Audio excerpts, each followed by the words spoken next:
Hello and welcome back to another video. And if you are confused about when you should use loading.tsx or when you should use suspense, then actually this video for you. So please don't skip this video and keep watching. And after watching this video, you will get a good overview and you will get a clear idea when you should use loading and when you should use suspense.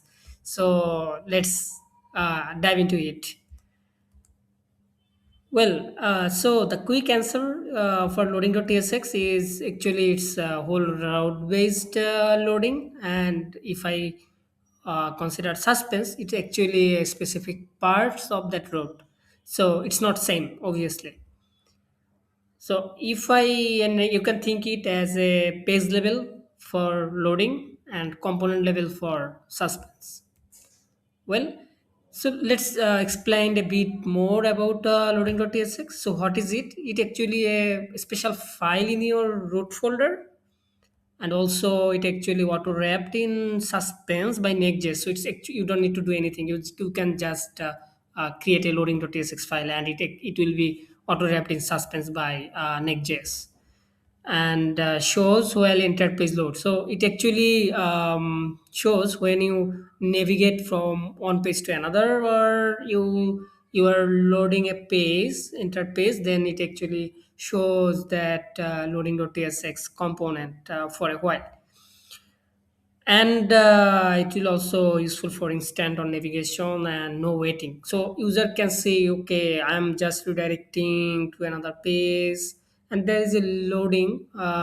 It can be anything, like you can design your loading component as per your wish. So how it will be placed in the root folder? It will be placed like this.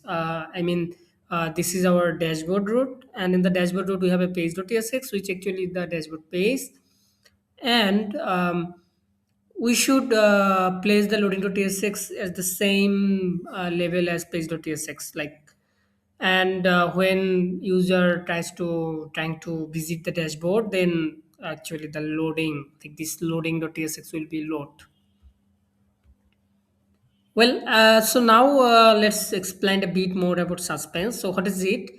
It actually a React component for async boundaries, and it will is actually fine grained loading states and enable streaming parts load independently, and wrap specific components that fetch the data.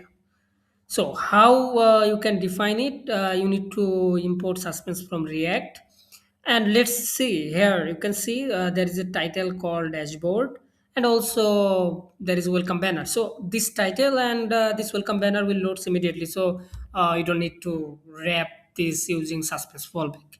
So when you need to wrap this using suspense fallback, when it actually trying to fetch the data from the database, and you know that fetching data will take some time.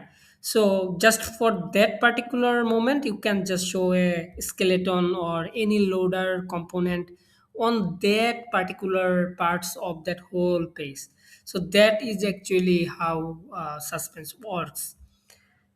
Now, if we can do a side-by-side comparison of loading.tsx and suspense, you can see it's just a file, a specific file on the root folder, and it will be like this. And it also and also you can define suspense in the page.tsx file as well, but it should be like the part of that page. So here is a decision flowchart, like when you should use actually loading.tsx. So it's pretty. I think you already get a good overview. Like when you would like to loading entire router page, then actually it will fall back to loading.tsx. And if you, I think, and if no, then is it a multiple async components? Then okay, then yes, then okay, you need to use suspense, or no, okay, if you it's on streaming on progressive loading, then obviously you need to if yes, then you need to use suspense. And if it is no, and then whether it is simple page or single data source, then also you can use suspense.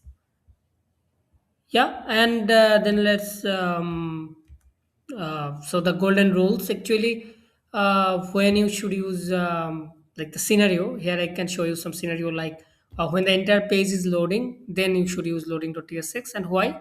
It will actually automatic and zero configuration, like you can just define the file and the rest of the things will be done by the next like the next.js.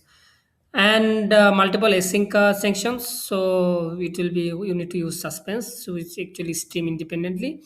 And dashboard with widgets, you also can use suspense, because you can see like in a dashboard there are several parts and of the component, and every component can use suspense, can you need to, because you need to fetch the data. And also if it is a simple block post page, then you can use loading.tsx, because it's one data source and it's pretty simple. And if you have an e-commerce product page, then you can use actually both. So, in short, loading.tsx, I want a loading state for this entire route, and suspense, I want this specific part to load actually independently. Well, now if I give you a summary that loading.tsx actually root level automatic whole page skeleton, and suspense actually component level granular streaming parts. So, loading.tsx simple and suspense actually more powerful. Well, so that's it in this video. So if you have any questions, just drop them in the comments. And if you like this video, then please like it and subscribe for more quick tutorials. So thank you.